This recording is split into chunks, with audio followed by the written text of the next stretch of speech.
بسم اللہ الرحمن الرحیم ومن يرتد منكم عن دينه فيمت وهو كافر فأولئك حبطت أعمالهم في الدنيا والآخرة وأولئك أصحاب النار هم فيها خالدون۔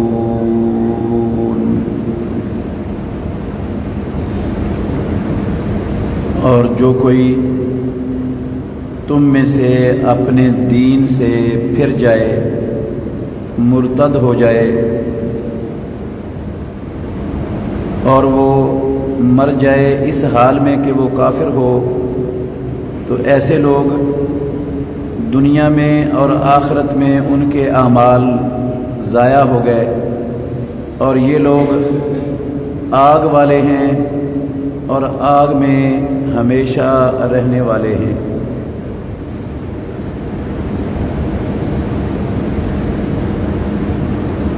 ہر قسم کی حمد و ثنا اللہ وحدہ لا شریک کی ذات اقدس کے لیے، بے شمار انگنت لا تعداد درود و سلام سید ولد آدم سید الاولین والآخرین سرور کونین رحمت للعالمین خاتم النبیین محمد الرسول اللہ صلی اللہ علیہ وآلہ وسلم کی ذات گرامی کے لیے۔ عزیز بھائیو، پچھلے خطبہ جمعہ میں ہم نے یہ سنا تھا کہ نیک اعمال یہ انسان کا اثاثہ ہیں، دنیا میں بھی اثاثہ ہیں، قبر میں بھی اثاثہ ہیں اور حشر میں بھی اثاثہ ہیں، اور ہر انسان اپنے قیمتی اثاثے کی حفاظت کرتا ہے۔ سونا بھی اثاثہ ہے، روپے پیسے بھی اثاثہ ہیں، گھر کا سارا ساز و سامان بندے کا اثاثہ ہے، جائیداد زمین سب کچھ اثاثہ ہے۔ یہ سارے اثاثے دنیا میں رہ جانے ہیں، ان میں سے کسی نے نہ قبر میں ساتھ ہونا ہے نہ میدان محشر میں ساتھ ہونا ہے۔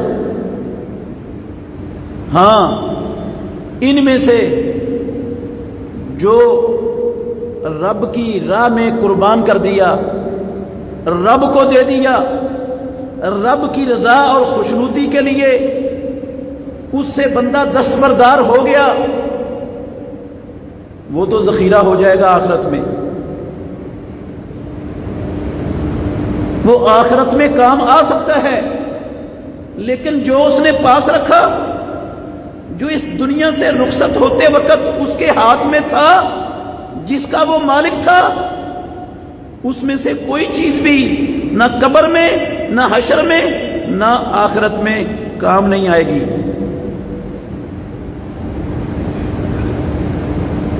جو کام آنے والی چیز ہے نا، قبر میں بھی حشر میں بھی، میرے بھائیوں، وہ نیک اعمال ہیں۔ زیادہ قیمتی انسان کا وہ اثاثہ ہوتا ہے جس کا تعلق صرف دنیا کی زندگی سے ہو، یا وہ اثاثہ زیادہ قیمتی ہوگا جس کا دنیا میں بھی قبر میں بھی حشر میں بھی ہر جگہ پر جس کا فائدہ ہوگا۔ زیادہ قیمتی چیز کون سی ہے؟ ان میں سے کون سا اثاثہ ہے؟ یقیناً ہر بندہ کہے گا کہ جس کا ہر آخرت کی زندگی کے پہلی منزل پر قبر میں جس اثاثے کا فائدہ ہو، پھر اگلی منزلیں ہر منزل میں جو اثاثہ کام آئے، یقیناً وہ زیادہ قیمتی ہے اس اثاثے سے جو صرف دنیا میں کام آتا ہے. اس میں کوئی عقل مند اختلاف بھی نہیں کر سکتا. ہم سب دنیا کے اپنے اثاثوں کی حفاظت میں کوئی کسر نہیں چھوڑتے. چاہے بندہ پڑھا ہوا ہے، چاہے ان پڑھ ہے، چاہے کسی کے پاس زیادہ ساز و سامان ہے، چاہے کسی کے پاس معمولی اور تھوڑا ہے، کوئی بندہ بھی اپنے اثاثے کو عقل مند ضائع نہیں کرتا، ضائع ہونے نہیں دیتا. جو دنیا کا اثاثہ، مال و دولت، یہ ساز و سامان جو اتنا قیمتی نہیں ہے، ہم اس کی کتنی حفاظت کرتے ہیں. تو میرے بھائیوں، جس اثاثے نے ہر میدان میں، ہر جگہ پر ہماری ہمیشہ والی زندگی کو بنانے اور سنوارنے میں کام آنے، کیا ہمیں اس کی حفاظت سے غفلت برتنی چاہیے؟ کیا اس کی حفاظت سے غفلت برتنے والا، اس کو ضائع کر دینے والا، اس کی پرواہ نہ کرنے والا، وہ سمجھدار اور عقل مند شمار ہوگا؟ اگر ہم اپنے پیسے گلی میں پھینک جائیں، گلی میں رکھ کر اپنے گھر کا سارا سونا اور اندر جا کر کنڈی لگا لیں، کوئی اٹھا کر لے جائے، تو ہر کوئی کہے گا قصور تیرا ہے، تیری عقل کام نہیں کرتی تھی. کوئی قیمتی چیز بھی اس طرح ضائع ہونے کے لیے رکھ دی جاتی ہے. میرے بھائیوں، ہم نے اعمال کے ساتھ وہ دنیا کے اپنے اثاثوں سے سویں درجے کی حیثیت بھی ہم نے نہیں دی اپنے اعمال کو، نیک اعمال کو. اور نیک اعمال کو ہم ضائع کر رہے ہیں، دھڑا دھڑ ضائع کر رہے ہیں.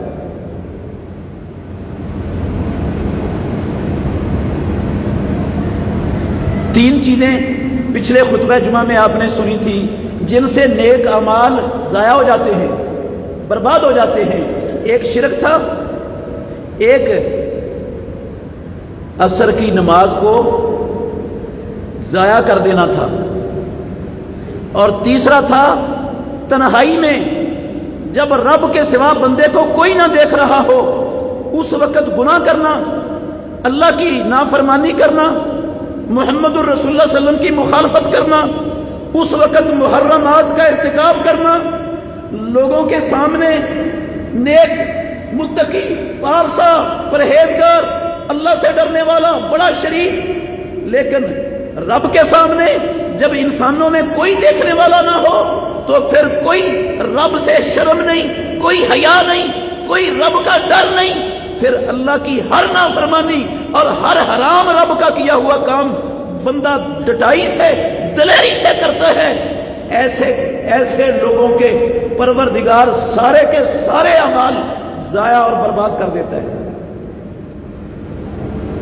حدیث میں نے سنائی آپ کو ابو داؤد کی کہ وہ آئیں گے ایسے لوگ، تہامہ کے پہاڑوں کے برابر ان کے پاس نیکیاں ہوں گی، تہامہ کے پہاڑوں کے برابر، تھوڑی سی نیکیاں نہیں ہوں گی. ایک پہاڑ کے برابر نیکیاں ہوں تو بہت ہوتی ہیں، تہامہ کے تو بے شمار پہاڑ ہیں. یہ سارا علاقہ، یہ ریاض کا، یہ مدینے کا، یہ حجاز کے علاوہ تہامہ، حجاز کا علاقہ پہاڑوں سے بھرا پڑا ہے. اتنی نیکیاں ہوں گی بندے کے پاس، رب کی عدالت میں آئے گا، ان ساری نیکیوں کو رب ذرات بنا کر ہوا میں اڑا دے گا. وجہ کیا تھی؟ صرف یہ وجہ تھی کہ تنہائی میں اللہ کی نافرمانی سے وہ گریز نہیں کرتا تھا، تنہائی میں اللہ کے حرام کردہ کام سے بچنے کی کوشش نہیں کرتا تھا، بچتا نہیں تھا. تنہائی میں اسے اللہ اور اللہ کے رسول کی مخالفت سے روکنے والی کوئی چیز اس کے پاس نہیں ہوتی تھی. ویسے بڑا اچھا تھا لوگوں کی نظروں میں، بڑا نیک تھا، بڑا نمازی تھا، سارے اعمال ہی ضائع، اتنے اعمال ضائع.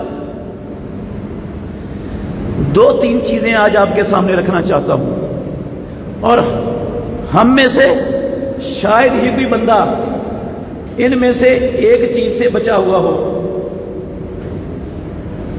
بعض تو سب میں ملوث ہوں گے، لیکن ایک چیز ایسی بیان کرنے والا ہوں جس سے ہم میں سے شاید ہی کوئی بچنے والا ہو، اور نیکیاں، اس کے حج، اس کے عمرے، اس کی قربانیاں، اس کی نمازیں، اس کے صدقے خیرات، اس کا مسجد مدرسہ بنانا، اس کا لوگوں کو نصیحت کرنا، تبلیغ کرنا، اس کا گھر بار چھوڑ کر جہاد کرنا، میرے بھائیوں یہ ساری کی ساری نیکیاں ضائع اور برباد ہو جاتی ہیں اگر وہ چیز بندے کے اندر ہو۔ سب کچھ جائے گا، سب کچھ برباد۔ ہمیں نہیں پتا کہ ہم یہی سمجھ رہے ہیں نیکیاں کر کے کہ ہم نے تو بڑے اچھے اعمال کر لیے، یہ ہماری قبر میں بھی کام آئیں گے، میدان معاشر میں بھی ہمارے کام آئیں گے، ہماری سواریاں بنے گی، پل صراط سے ہمیں گزارنے کا سبب بنے گی، ہماری جھولیاں بھری ہوئی ہوں گی، لیکن ہمیں پتہ بھی نہیں کہ وہ زندگی کے اندر ہی ہماری ساری نیکیاں ضائع اور برباد ہو چکی تھی۔ ہماری لاپرواہی کی وجہ سے، لا علمی کی وجہ سے ہم نے احساس نہیں کیا تھا کبھی، ہم نے ان چیزوں کو، ان اعمال کو، ان نیکیوں کو جن کے کرنے کی رب نے مجھے اور آپ کو توفیق دی تھی، ہم نے ان کو اپنا قیمتی سامان، قیمتی اثاثہ زندگی میں کبھی سمجھا ہی نہیں تھا کہ ہم ان کی حفاظت کا کوئی بندوبست کرتے، کوئی اہتمام کرتے، ان کی حفاظت کا طریقہ سیکھتے۔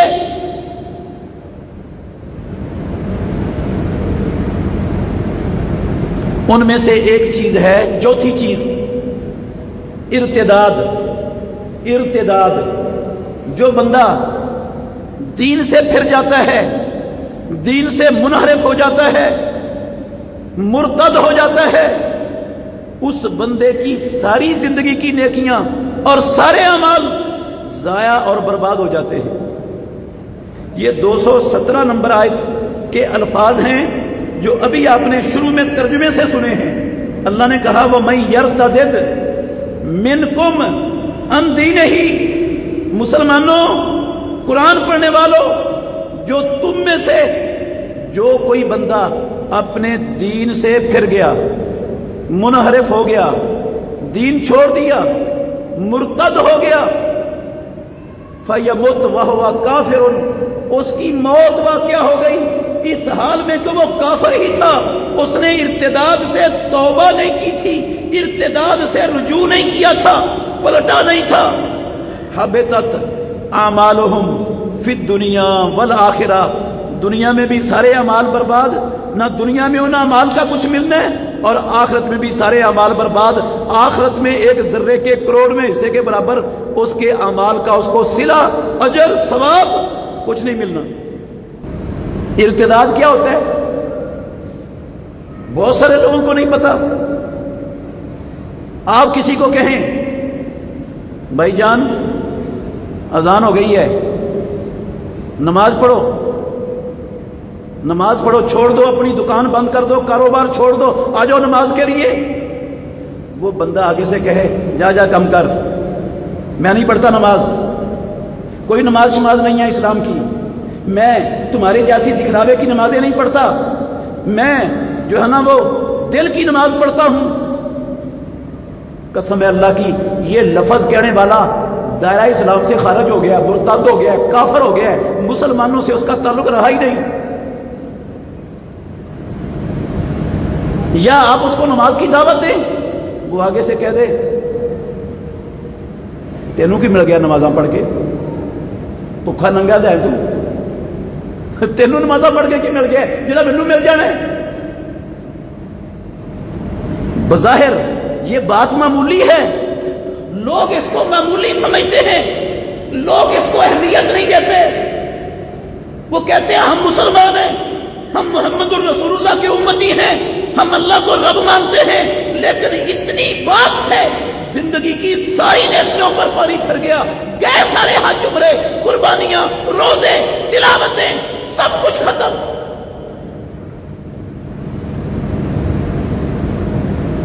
انکار کر دیا اس نے نماز کا، اس نے کہا نہیں پڑھتا، میں نہیں پڑھتا۔ جو کسی اسلام کی بدیہی ایسی چیز کا جس کو جاننے کے لیے غور و فکر کرنے کی، مطالعہ کرنے کی، نتیجہ نکالنے کی ضرورت نہیں ہوتی.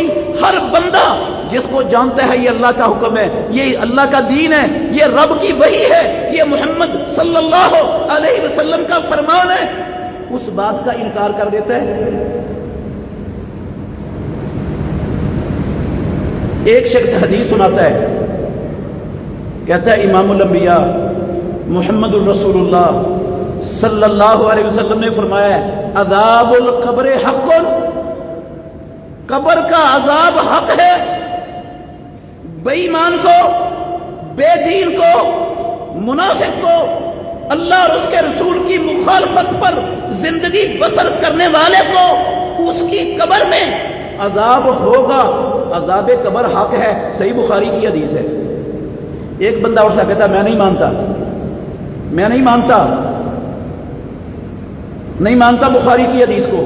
میرے بھائیوں، پیارے پیغمبر محمد الرسول اللہ صلی اللہ علیہ وسلم کے ایک صحیح فرمان کا انکار کر دینے والا قسم اللہ کی مرتد ہو جاتا ہے.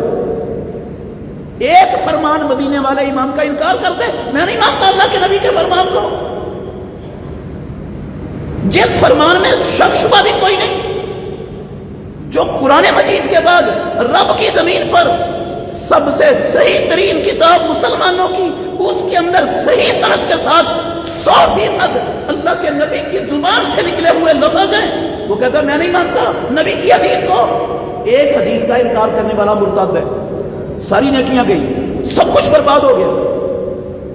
کوئی نماز کام نہیں آئے گی، کوئی روزہ کام نہیں آئے گا، کوئی نیکی کام نہیں آئے گی. وَمَن يَكْفُرْ بِالْإِيمَانِ فَقَدْ حَبِطَ عَمَلُهُ وَهُوَ فِي الْآخِرَةِ مِنَ الْخَاسِرِينَ. سورہ مائدہ کی 5 نمبر آیت کے الفاظ ہیں. جو ایمان لانے کے بعد کفر کرے گا اس کے سارے اعمال کیا ہو گئے؟ حبط ہو گئے، ضائع ہو گئے. آپ سفر کر رہے ہیں، میں یہ 2-3 مثالیں صرف سمجھانے کے لیے. ارتداد کا مطلب صرف یہ نہیں ہوتا کہ بندہ کہہ دے میں یہودی ہو گیا ہوں، میں ہندو بن گیا ہوں، میں عیسائی یا سکھ بن گیا ہوں. نہیں، کہے میں کلمہ پڑھتا ہوں، میں مومن ہوں، میں مسلمان ہوں، میں اللہ کو رب مانتا ہوں، میں محمد صلی اللہ علیہ وسلم کو اپنا نبی مانتا ہوں، لیکن اللہ کے نبی کو گالی دیتا ہے. اللہ کے نبی کو کیا دیتا ہے؟ گالی دیتا ہے. قسم ہے اللہ کی، مرتد ہے جو نبی کو گالی دیتا ہے، اسلام سے خارج ہے. سارے اعمال ضائع اور برباد ہیں، سارے اعمال ضائع اور برباد ہیں. وَمَن يَكْفُرْ بِالْإِيمَانِ ہو گئے. اللہ اکبر. اللہ کو گالی دے دیتا ہے، اسلام کو گالی دے دیتا ہے. کئی مسلمان رب کو بھی گالیاں دے دیتے ہیں.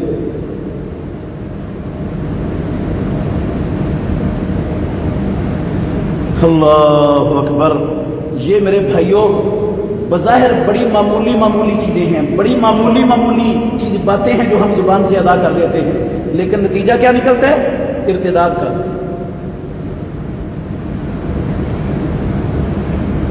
اسلام کا مذاق اڑائے کوئی شخص، اسلام کا مذاق اڑائے. اسلام کا مذاق اڑانے سے ایمان والا نہیں رہتا، ارتداد ہو جاتا ہے. کتنے لوگ ہیں ہمارے معاشرے میں کلمہ پڑھنے والے، مومن مسلمان کہلانے والے، جو اللہ اور اللہ کے رسول کے حکموں کا سرے عام بے بانگے دوہل مذاق اڑاتے ہیں اور کوئی ہچکچاتے ہی نہیں، مذاق اڑاتے ہیں. مسلمان ہیں، مذاق اڑاتے ہیں. شرعی پردے کا مذاق اڑانے والے کتنے ہیں ہمارے معاشرے میں؟ پوری داڑھی کا مذاق اڑانے والے کتنے ہیں ہمارے معاشرے میں؟ شلوار کو ٹخنے سے اوپر رکھنے کا مذاق اڑانے والے کتنے ہیں ہمارے معاشرے میں؟ ہندوؤں، یہودیوں، عیسائیوں کی بات نہیں کر رہا ہوں، کمیونسٹوں، بدھ متوں، مجوسیوں کی بات نہیں کر رہا ہوں. ہمارے معاشرے میں میرے بھائیوں یہ اللہ کے حکم ہے، یہ اللہ کے نبی کے حکم ہے، یہ کسی مولوی صاحب کی بات نہیں ہے. اللہ اور اس کے رسول کے حکموں پر ایک بندہ عمل پیرا ہو اور میں اس کا مذاق اڑاؤں، میرا ایمان بچے گا؟ میں نے اسلام کا مذاق اڑایا، بندے کا نہیں. میں نے رب کے حکم کا مذاق اڑایا ہے، میں نے مدینے والے امام کے فرمان کا مذاق اڑایا ہے۔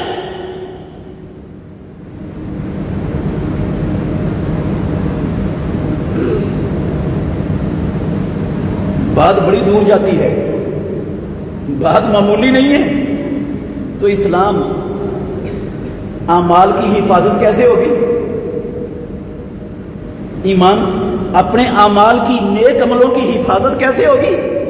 ان چیزوں سے اپنے آپ کو بچانا ہے، ان چیزوں کو سمجھنا ہے۔ سمجھ آئے گی تب جب میں اور آپ قرآن کا ترجمہ سیکھ لیں گے، تو سمجھ آ جائیں گی کہ کون کون سی چیزیں ہیں جن سے بندہ ارتداد میں داخل ہو جاتا ہے، جن سے بچنا فرض ہے، جن سے ایمان پر ربڑ پھر جاتی ہے، مل جاتا ہے ایمان۔ قرآن پڑھیں گے تو سمجھ آ جائے گی، امام الانبیاء کا فرمان پڑھیں گے تو سمجھ آ جائے گی۔ اور اگر اللہ کے گھر میں آ کر رب پر احسان چڑھانے کے لیے نہیں، احسان چڑھانے کے لیے نہیں، رب پر اس لیے آتا ہے جمعے والے دن کہ میں نے جانا ہے، پہلے جانا ہے، تاکہ جمعے کے اندر جو اللہ اور اللہ کے رسول کے فرامین بیان ہوں میں سارے سن لوں، اپنے ایمان کو تازہ کر لوں، اپنی کمیوں کوتاہیوں سے بچ جاؤں، ان کو چھوڑ دوں، برائیوں سے، گناہوں سے اپنے دامن کو پاک کرنے کا سبق لے کر آؤں۔ اس لیے جمعہ پڑھنے پہلے آتا ہے امام کے منبر پر چڑھنے سے۔ اس کو تو پتہ چل جائے گا، جس نے نہ ترجمہ پڑھا قرآن کا، نہ پڑھا مدینے والے امام کا فرمان، نہ اس کے پاس ٹائم تھا کہ 35-40 منٹ کا خطبہ سن لے، اس کے لیے بیٹھنا مسجد میں بوجھ ہوتا تھا، بھاری ہوتا تھا، وہ جان چھڑاتا تھا، وہ کیا سمجھتا تھا جھوٹ ہی ہو جائے مسجد میں بیٹھ کر مولوی صاحب کی باتیں سننا۔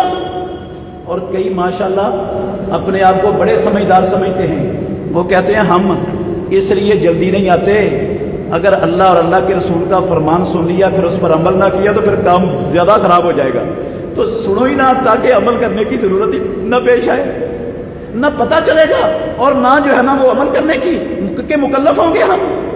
قسم اللہ کی ایسے لوگ بھی ہمارے معاشرے میں موجود ہیں، کئیوں سے باتیں ہوئی بھئی آیا کرو، وہ کہتے ہیں نہ آ کر یہ اچھے ہیں، آ جائیں گے تو پتہ چل جائے گا اللہ اور اللہ رسول کیا کہتا ہے، پھر نافرمانی کریں گے پتہ ہونے کے بعد تو پھر تو ڈبل مجرم بن جائیں گے، اس لیے نہ جائے تو اچھا ہے، نہ پتہ چلے۔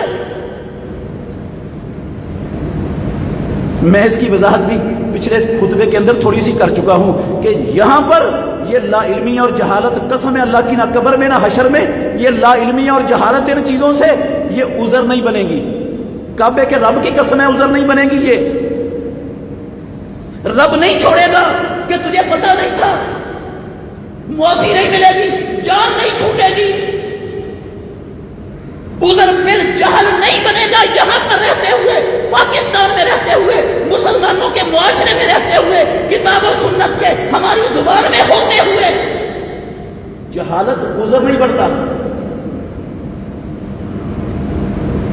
بلکہ وہ ڈبل جرم ہے، سننا بھی نہیں اور عمل بھی نہیں کرنا، یہ دونوں جرم ہے، نہ قرآن سننا ہے، نہ پڑھنا ہے، نہ عمل کرنا ہے، یہ تو ڈبل جرم ہے۔ وہ سننے کو ڈبل جرم سمجھ رہا ہے۔ اللہ اکبر۔ تو یہ تھوڑا سا اشارہ کیا ہے میں نے کہ اس طرح کی باتیں جب انسان کی زبان سے نکلتی ہیں تو میرے بھائیوں ایمان ضائع ہو جاتا ہے، سارے اعمال برباد ہو جاتے ہیں، ساری نیکیوں پر پانی پھر جاتا ہے، جھولی خالی ہو جاتی ہے۔ اس لیے اگر ہم اپنی نیکیوں کو جو رب کے ہاں قبول ہو چکی ہیں قیمتی سمجھتے ہیں، اپنا اثاثہ سمجھتے ہیں، ہم سمجھتے ہیں کہ یہ ہماری اصلی زندگی میں یہ نیکیاں ہماری ضرورت ہیں اور بڑی ضرورت ہیں، تو پھر میرے بھائیوں ہمیں ان اعمال کی حفاظت کا ضرور سوچنا ہے، ضرور سوچنا ہے۔ میں صرف سوچنے کی دعوت دے رہا ہوں آپ کو، ضرور سوچنا ہے کہ ہم نے اپنے اعمال کو ضائع ہونے سے کیسے بچانا ہے۔ کر تو لیے، توفیق تو دی رب نے کرنے کی۔ اللہ اکبر۔ ایک چیز جس میں بعض لوگ ملوث ہیں، بعض، عبداللہ بن عمر رضی اللہ عنہما بیان کرتے ہیں، صحیح بخاری شریف کے اندر حدیث ہے، امام الانبیاء محمد الرسول اللہ صلی اللہ علیہ وآلہ وسلم نے فرمایا، من اقتنا قلبا من اقتنا قلبا الا قلب ماشیۃ او زاریا نقص من اجرہ کل یوم قیراتان، رواہ البخاری، صحیح بخاری میں مدینے والے امام محمد الرسول اللہ کا فرمان، کیا کہا رسول اللہ نے؟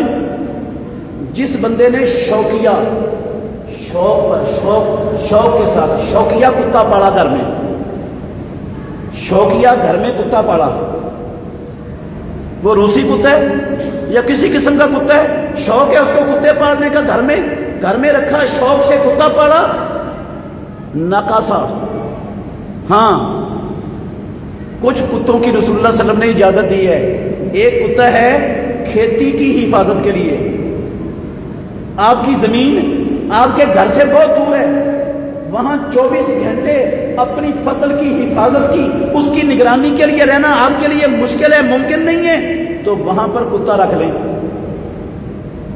جائز ہے۔ دوسرا، اوزارین، آپ کے پاس بکریاں ہیں، ریوڑ ہے بکریوں کا، جنگل بیابان میں آپ نے ان کا باڑا بنایا ہوا ہے، آپ کے گھر میں جگہ نہیں ہے، تو اس ریوڑ کی حفاظت کے لیے آپ کتا پال لیں، اس کی اجازت دی ہے محمد الرسول اللہ صلی اللہ علیہ وسلم نے۔ آپ نے فرمایا تیسرا، شکاری کتا، ایک بندے کی آمدن کا ذریعہ ہی شکار ہے اور اس کو کوئی ذریعہ آتا ہی نہیں کمانے کا، رب نے اس کو سکھایا ہی ہے، اس نے سیکھا ہی ہے، اس کے پاس پیشہ ہی ایک ہے کہ وہ شکار کر سکتا ہے اور کوئی پیشہ ہے ہی نہیں اس کے پاس، تو جائز ہے اسلام میں شکار کرنا، کتوں سے بھی جائز ہے، شکار کے لیے کتا رکھ سکتا ہے جس نے ان 3 اغراض کے سوا کتا رکھا۔ 4، احد پہاڑ کے برابر نیکیوں کا ڈھیر ختم، 3 دن کتا رکھا، 6 احد پہاڑوں کے برابر نیکیوں کا ڈھیر ختم۔ اور احد پہاڑ میں نے بڑی مرتبہ وضاحت کی کہ 10 کلومیٹر تقریباً لمبا ہے، لمبائی اس کی 10 کلومیٹر ہے، اونچائی بھی ہے، چوڑائی بھی ہے، اتنا بڑا پہاڑ ہے، اتنی نیکیاں صرف ایک چھوٹی سی کوتاہی کی وجہ سے روزانہ ضائع ہو رہی ہیں، 2 پہاڑوں کے برابر نیکیاں ختم ہو گئیں۔ پتہ نہیں نمازوں سے کتنی نیکیاں ملی، حج سے کتنی ملی ہیں، تلاوت سے کتنی ملی، جہاد اور تبلیغ، درس دینے سے، جمعہ پڑھانے سے، تقریر کرنے سے کتنی نیکیاں ملی یہ تو پتہ نہیں، لیکن یقیناً قسم ہے اللہ کی جتنی ملی ضائع ہو گئی، ساری کتا رکھنے سے ضائع ہو گئی۔ اسلام یہ کافروں کا کام ہے، عیسائیوں کا ہے، یہودیوں کا ہے، مسلمانوں کو زیب نہیں دیتا، وہ محمد صلی اللہ علیہ وسلم کے فرمان کو جاننے کے بعد اپنے گھر میں شوقیہ طور پر کتے رکھیں اور کتے پالیں۔ مجھے ایک بی بی نے فون پر بتایا لاہور میں، اس نے اپنی بچی کی شادی کی کسی گھر میں، وہ جس گھر میں بچی گئی نا اس گھر والوں نے گھر میں کتا رکھا ہوا ہے، وہ بچی ڈاکٹر ہے MBBS جس کی شادی ہوئی ہے، اس کی ماں کو کوئی دین کا شعور تھا، اس نے بچی کو دیا، بچی نے کہا یہ تو جائز نہیں گھر میں رکھنا کتا، تو وہ سارے گھر والے وہ تو مقابلے میں کھڑے ہو گئے، ہمارے باپ نے رکھا ہے، ہمارے دادے نے بھی رکھا ہے، یہ کتا تو ہمارے پردادے کی نسل سے، اس کی نسل ہمارے گھر میں چلی آ رہی ہے، تو کہاں سے آ گئی اس کتے سے نفرت کرنے والی؟ ہندوؤں، عیسائیوں، یہودیوں کا گھر نہیں، کلمہ پڑھنے والوں کا گھر، اور باپ دادے کی وراثت سمجھتے ہیں کتا گھر میں رکھنا۔ سمجھائے تو سمجھنے کے لیے تیار نہیں، اسے نفرت کرتے جو اس کو سمجھاتا ہے۔ تیسری چیز میرے بھائیوں، صحیح مسلم شریف کے اندر حدیث ہے، اس میں سے شاید ہی مجھ سے یا آپ میں سے کوئی بندہ بچا ہوا ہو، میں نے پہلے اشارہ کیا ہے کہ ایسی خطرناک چیز بیان کرنے جا رہا ہوں جس سے شاید ہی کوئی بندہ بچا ہو۔ نیکیاں تو کر رہے ہیں لیکن ہمیں نیکیوں کے ضائع ہونے کا کوئی اندیشہ ہے ہی نہیں، کہ ضائع ہو جائیں گی یہ. ہم سمجھتے ہیں یہ پتھر پر لکیر بن گئی ہیں، جو نیکی میں نے کر لی ہے اس پر مہر لگ گئی ہے، اب یہ نیکی ادھر ادھر ہل ہی نہیں سکتی، ضائع نہیں ہو سکتی، اب میں نے اس پر بڑا پختہ تالا لگا دیا ہے، کہیں نہیں جائے گی یہ نیکی. ہم یہ سمجھے بیٹھے.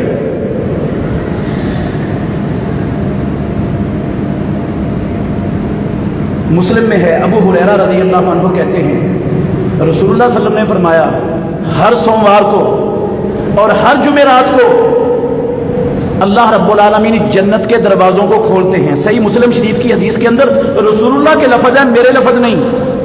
ہر سوموار کو اور ہر جمعرات کو رب العالمین جنت کے سارے دروازے کھولتے ہیں. رمضان کو بھی سارے کھل جاتے ہیں، اور ہر جمعرات اور ہر سوموار کو بھی جنت کے دروازے رب کھولتا ہے. اور پیارے پیغمبر نے فرمایا فَيَغْفِرُ لِكُلِّ عَبْدٍ لَا يُشْرِكُ بِاللَّهِ شَيْئًا. رب ہر سوموار اور ہر جمعرات کو جنت کے دروازوں کو کھولتا ہے اور اپنے سارے بندوں کو بخش دیتا ہے، معاف کر دیتا ہے، اس بندے کے سوا جس نے کبھی بھی اللہ رب العالمین کے ساتھ شرک نہیں کیا. جس نے شرک کیا اللہ کے ساتھ کچھ بھی، اس کو نہیں بخشتا، باقی سب کو بخش دیتا ہے. ہاں الا رجل بینہ و بین اخیہ شحناء، ایک شرک کرنے والا بندہ اور دوسرا وہ بندہ جس کے دل میں اپنے مسلمان بھائی کے متعلق کینہ ہے، بغض ہے، حسد ہے، عداوت نفرت ہے، دشمنی پال رکھی ہے اپنے مسلمان بھائی کی اپنے دل میں، اس کو بھی رب نہیں بخشتا.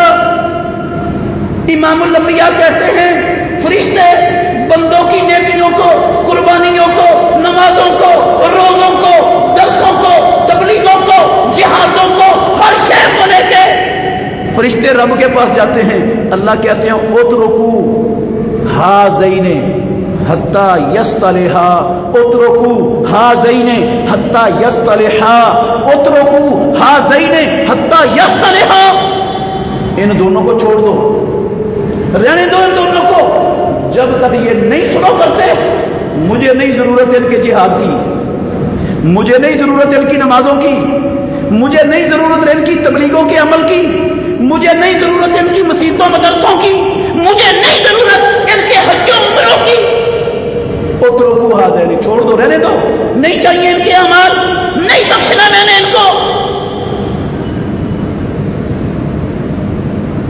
کبھی میں نے اور آپ نے غور کیا میرے بھائیوں، ہم سے ہمارے محلے کا کوئی جاننے والا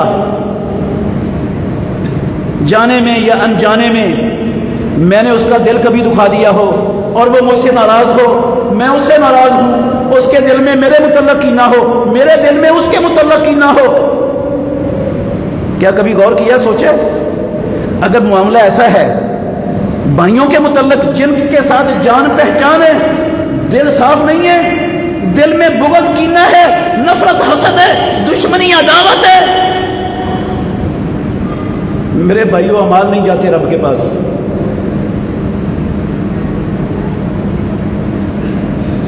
زیادہ سے زیادہ انسان ہے نا، ایک دوسرے سے جو ہے نا وہ کوئی لڑائی جھگڑا ہو سکتا ہے، کوئی دکھ پہنچ سکتا ہے کسی سے، دوسرے کو ناراض ہونے کی اجازت ہے اسلام میں، لیکن کتنی دیر تک؟ 3 دن سے زیادہ نہیں، 3 دن کے سے کم. رسول اللہ صلی اللہ علیہ وسلم نے فرمایا لا یحل لمسلم ان یہجر اخاہ فوق 3، کسی مسلمان کے لیے حلال نہیں ہے کہ وہ اپنے مسلمان بھائی سے قطع تعلقی کرے، بول چال بند کرے، ناراضگی رکھے دل میں 3 دن سے زیادہ. اگر اس نے اپنے کسی مسلمان بھائی کے متعلق اپنے دل میں 3 دن سے زیادہ ناراضگی رکھی، قطع تعلقی رکھی، بول چال بند رکھا، فماتا، امام الانبیاء نے کہا اسی حالت میں فوت ہو گیا، داخل النار، جہنم کی آگ میں داخل ہوگا. یہ حاجی صاحب، یہ مولوی صاحب جس نے اپنے دل میں بغض اور کینہ رکھا ہوا تھا دوسرے کے متعلق، بول چال بند تھا، ناراضگی تھی، قطع تعلقی تھی. اللہ اکبر، کوئی معمولی سا معاملہ ہے؟ اچھا یہ تو مسلمانوں کی بات ہے نا، اور اگر کوئی اپنا رشتہ دار ہو، قریبی عزیز ہو، سگا بھائی ہو، چاچے کا بیٹا ہو، چاچا تایا ہو، ماما مامے کا بیٹا ہو، پھوپھی خالہ کا بیٹا ہو، پھر رشتہ دار ہے، اس کے ساتھ ناراضگی ہو، اس کے ساتھ قطع تعلقی ہو، میرے بھائیوں جس کے ساتھ ہمارا ڈبل رشتہ ہوتا ہے، ڈبل ہوتا ہے کہ نہیں؟ ایک رشتہ خون کا اور دوسرا رشتہ اسلام کا، یہ ڈبل رشتہ ہے، ڈبل رشتہ ہے۔ عام مسلمانوں سے سنگل رشتہ ہے، لیکن جو بھائی ہیں، رشتہ دار ہیں، برادری خاندان کے لوگ ہیں، ان کے ساتھ تو ہمارا دوہرا رشتہ ہے۔ اسلام کا رشتہ بھی ہے، خون کا رشتہ بھی ہے، اس رشتے سے قطع تعلقی، اس سے ناراضگی، اس سے دوری، اس کے متعلق دل میں عداوت، دشمنی، کینہ، اس سے بول چال بند، یہ اللہ کی قسم عام مسلمان کے ساتھ بول چال بند سے زیادہ سنگین جرم ہے، زیادہ بڑا خطرناک معاملہ ہے، زیادہ خطرناک معاملہ ہے۔ کتنا خطرناک معاملہ ہے؟ پیارے پیغمبر کا ایک فرمان اپنے ذہن میں جگہ دینا، اس کو ذہن میں بٹھا لو۔ امام الانبیاء نے کہا لا يدخل الجنت، لا يدخل الجنت۔ میرے بھائیوں یہ عبد الرحمن عابد کے قسم اللہ کی لفظ نہیں، کسی مولوی صاحب کے نہیں، جس نبی کا میں نے اور آپ نے کلمہ پڑھا ہے، جو رب کی زمین پر سب سے زیادہ سچی زبان والا رب کا نبی ہے، اس کی سچی زبان سے نکلے ہوئے سچے لفظ ہیں لا يدخل الجنت قاطع، رشتہ داریاں توڑنے والا، رشتہ داروں سے بول چال بند کرنے والا، قطع تعلقی کرنے والا، بھائی بھائی سے نہیں بولتا، بھائی بہن سے نہیں بولتی، رشتہ دار رشتہ داروں سے قطع تعلقی کر کے بیٹھے ہوئے، ناراضگی بٹھا کے بیٹھے ہوئے، دلوں میں ایک دوسرے کے پاس آنا جانا بند کیا ہوا ہے، لا يدخل الجنت۔ ناطق وہی کہتے ہیں جنت میں نہیں داخل ہوگا۔ یہ کدھر جائیں گے اعمال؟ اعمال کدھر گئے؟ اعمال ہوتے تو جنت میں جانا تھا کہ نہیں؟ جنت میں نہیں جائے گا کہ مطلب ہے گئے سارے اعمال، اسی وجہ سے، اس عداوت اور دشمنی کی وجہ سے جو رشتے۔ میرے بھائیوں اللہ کے لیے، اللہ کے لیے ٹھنڈے دل سے غور کریں۔ ضد یہ مسلمان کی شان کے لائق قسم اللہ کی نہیں ہے، ضد نہیں کرنی چاہیے، انا کا مسئلہ نہیں بنانا چاہیے۔ انا یہ انسان کی بہت خطرناک دشمن ہے، انا بڑی خطرناک دشمن ہے، انا بڑی خطرناک دشمن ہے۔ ہم عید الاضحیٰ پر قربانیاں کی ہیں نا، جانوروں کو ذبح کیا ہے، جانوروں کو ذبح کرنے کی طرح اپنی انا کے گلے پر بھی چھری چلانا ضروری ہے، اپنی انا کو بھی قتل کرنا ہے، ذبح کرنا ہے۔ انا میں کیا ہوں؟ میں کیا چیز ہوں؟ میں پھوک نکل گئی تو کیا ہوں؟ میں کرتا پھرتا ہوں کیا؟ میں انا کی خاطر رشتہ داریاں توڑ کے بیٹھے ہیں، انا کی خاطر بھائیوں سے قطع تعلقی کر کے بیٹھے ہیں اور سمجھ رہے ہیں میری نمازیں، میرے روزے، میرے حج عمرے، میری تلاوتیں، میری عبادتیں اور رب کے ہاں ذخیرہ بن رہی ہیں، مجھے قبر میں آسانی ہو جائے گی، چھٹکارا مل جائے گا، جنت میں داخلہ مل جائے گا۔ میرے بھائیوں اپنے آپ کو دھوکہ دے رہے ہیں، اپنے آپ کو دھوکہ دے رہے ہیں۔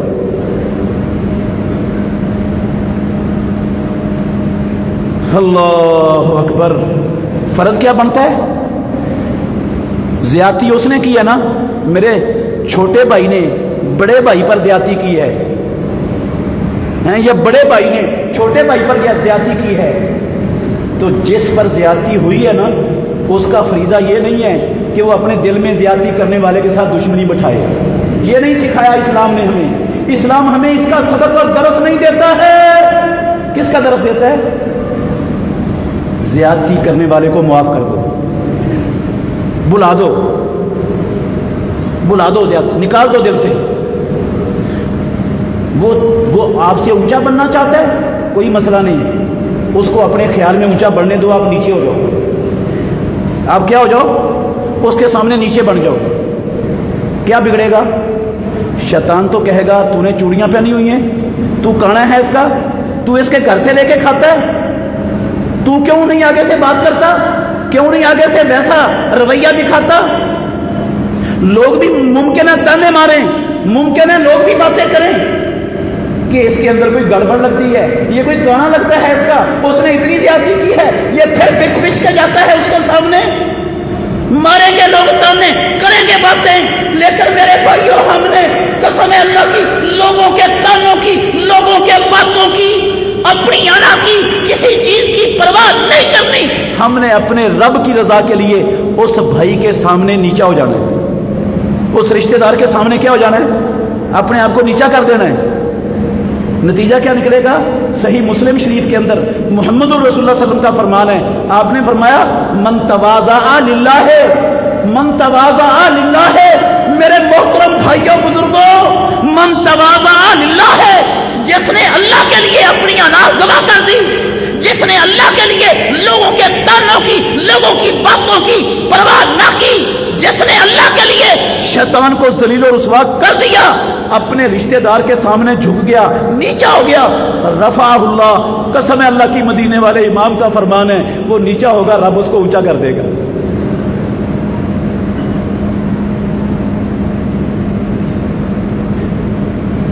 جاؤ یہ قربانی دے کر، انا کی قربانی دے کر، لوگوں کے تانوں باتوں کی قربانی دے کر جاؤ، اس کے پاس پہل کرو، اللہ کے لیے جھک جاؤ اس کے سامنے جا کر. زیادتی کرنے والا بھی وہ، معاف کر دو اس کی زیادتی کو، کہو السلام علیکم، تو میرا بھائی ہے، تو میرا رشتہ دار ہے، میں تیرا رشتہ دار ہوں. شیطان نے ہمارے درمیان دشمنی ڈالی ہوئی تھی، ہمارے درمیان کودا ہوا تھا، میں شیطان کو ذلیل کرنے آیا ہوں. آج مجھے سمجھ آ گئی ہے یہ شیطان کو ذلیل کرنا ہے، رب کو راضی کرنا ہے. عزت اور ذلت کا مالک رب ہے، لوگ نہیں ہیں.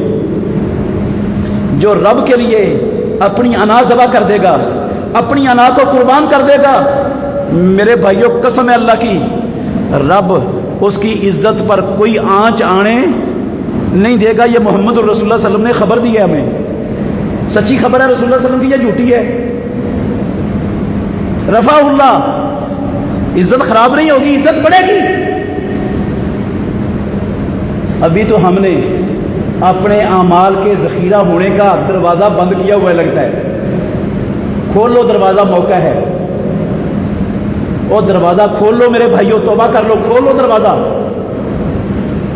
دروازہ کھول لو. میرے اور آپ کے پاس میں ہے، ہمارے پاس چابی ہے اس دروازے کو کھولنے کی، جو نیکیوں کے رب کے ہاں پیش ہونے کے لیے ہم نے لاک کیا ہوا ہے دروازہ. اس کی چابی رب نے مجھے اور آپ کو دی ہے، کھولو اس کو فوری طور پر، توبہ کر لو.